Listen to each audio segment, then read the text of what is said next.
War is probably one of the most digested topics when it comes to video games. Spanning multiple genres, some more politically challenged than others, violence and war has taken on many interpretations, all of which almost always boil down to a simple thesis. War is pretty bad. Ultrakill, of course, is no exception, considering the entire context of the game. Now, I'm not going to go in depth introducing Ultrakill since I believe you, having clicked on this video, indicates that you have at least a slight idea of what I'm talking about.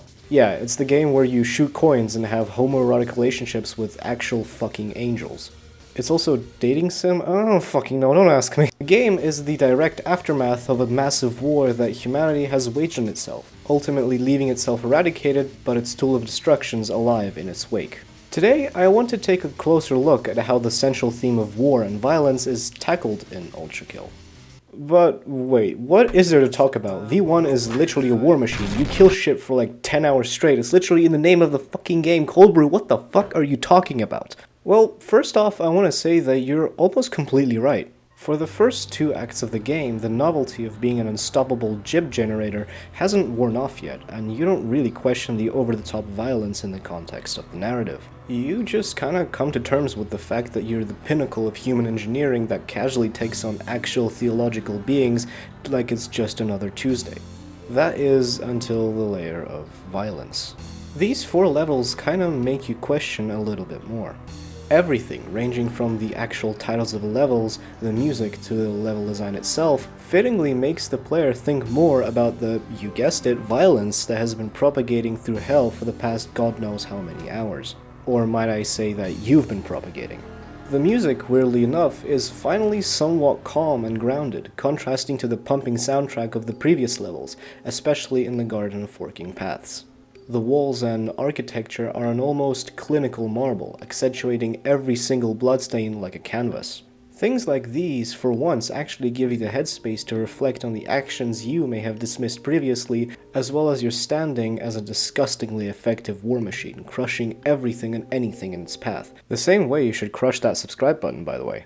The layer's battlefields are chaotic and disordered, with machine fighting battles for centuries over literally nothing.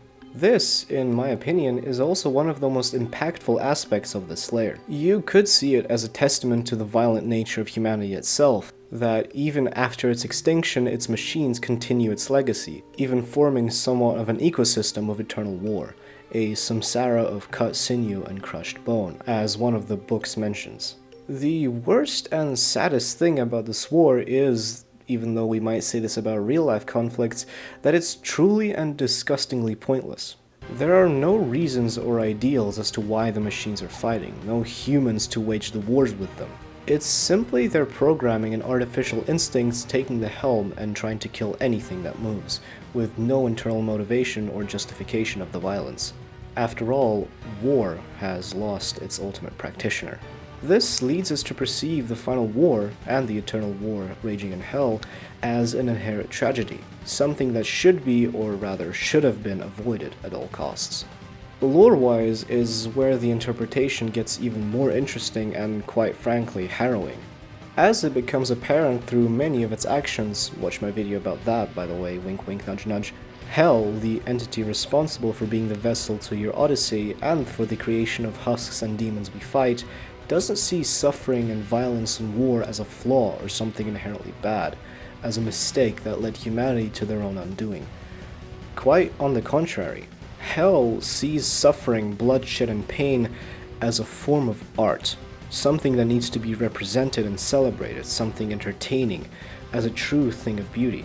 It even went as far as making a very cruel gift to King Minos, while knowing he had a vastly different opinion on suffering. We can see this through several lore books, and, Hell facilitating the endless violence that's occurring in its layers, with V1 not only being an actor in Hell's macabre play, but also the main spectacle, the magnum opus. Hell is genuinely and unapologetically cruel and unforgiving, not because it wants to be evil per se, but because it sees beauty in the suffering. Now, idealistic views aside, beauty is probably the last thing that comes to mind when we think of hell, especially the layer of violence. What we perceive war and suffering as is a very stark contrast to what hell's backwards ideas believe it to be. which creates a very interesting and somewhat depressing dissonance between the psyche of an almighty entity like Hell and the player. Both the deeply tragic events we witness and the cruel and cynical way the entity in control perceives them as really broke my heart the first few times I played these levels. Is violence and bloodshed and war and suffering really a form of art, or has Hell truly gone mad? This is why I believe the way Ultrakill tackles a rather arbitrary theme like violence and war, something that's so deeply ingrained in its own design philosophy, is truly unique in a way I've seen very few pieces of media do. What do you think about this? Please let me know down in the comments below. As always, this was Cold Brew. Be sure to like and subscribe if you want to see more content like this, and I'll see you guys around. Cheers!